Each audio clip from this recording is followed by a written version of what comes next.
जय माता की। आप सभी का हमारे YouTube चैनल जय माता की में बहुत बहुत स्वागत है। आज हम करेंगे भाद्रपद पूर्णिमा व्रत, इसकी विधि और कैसे किया जाता है। इसी को उमा महेश्वर व्रत के नाम से भी जाना जाता है। शुक्ल पक्ष की पूर्णिमा तिथि को भाद्रपद पूर्णिमा कहते हैं।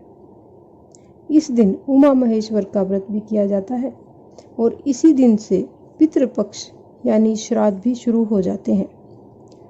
तो आज हम इन सारी कथा कहानियों को करेंगे।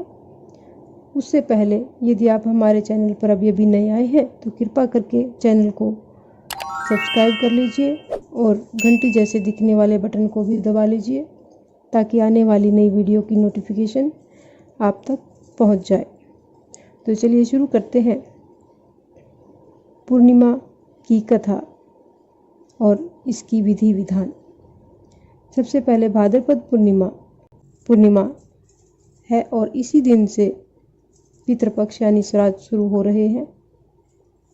इसमें हमें सत्यनारायण भगवान जी की कथा करनी चाहिए और उनकी पूजा किस तरह से की जाए पहले तो हम ये देखेंगे। भाद्रपद पूर्णिमा के दिन भगवान श्री सत्यनारायण जी की पूजा करने से बड़ा ही लाभ होता है। इस दिन व्रत करने से लोगों के हर प्रकार के कष्ट से मुक्ति मिलती है, जीवन में सुख समृद्धि आती है और श्री सत्यनारायण जी भगवान की कृपा होती है।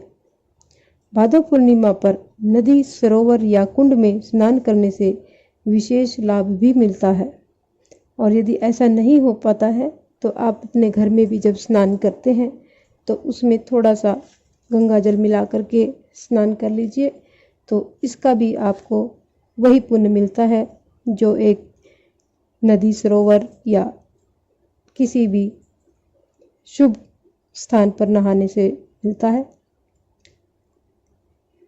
इस बार भाद्रपद पूर्णिमा पर चंद्रमा अपनी 16 कलाओं से परिपूर्ण होता है। इस दिन व्रत रखकर चंद्रमा की विशेष उपासना की जाती है। अब हम करेंगे व्रत की कथा। इस व्रत का उल्लेख मत्स्य पुराण में मिलता है। कथा के अनुसार एक बार महर्षि दुर्वासा भगवान शंकर के दर्शन करके लौट रहे थे। रास्ते में उनकी भेंट भगवान श्री विष्णु जी से हो गई। महर्षि ने शंकर जी द्वारा दी गई बिल्व पत्र की माला भगवान विष्णु को दे दी। भगवान विष्णु ने उस माला को स्वयं न पहनकर गरुड़ के गले में डाल दी। इससे महर्षि दुर्वासा क्रोधित हो गए और उन्होंने विष्णु जी को शाप दे दिया कि लक्ष्मी जी उनसे दूर हो जाएंगी, क्षीर सागर उनसे छिन जाएगा और शेषनाग भी उनकी सहायता नहीं कर सकेंगे। इसके बाद श्री विष्णु जी ने महर्षि दुर्वासा को प्रणाम कर मुक्त होने का उपाय पूछा। इस पर महर्षि दुर्वासा ने बताया कि उमा महेश्वर का व्रत करो, तभी तुम्हें इस श्राप से मुक्ति मिलेगी। तब भगवान विष्णु ने यह व्रत किया और इसके प्रभाव से माता लक्ष्मी जी समेत समस्त शक्तियां जो भगवान से चली गई थी वो सब उन्हें वापस मिल गई। इस प्रकार से यह उमा महेश्वर व्रत अथवा पूर्णमासी भाद्रपद की पूर्णमासी की व्रत कथा यहाँ पर संपन्न होती है।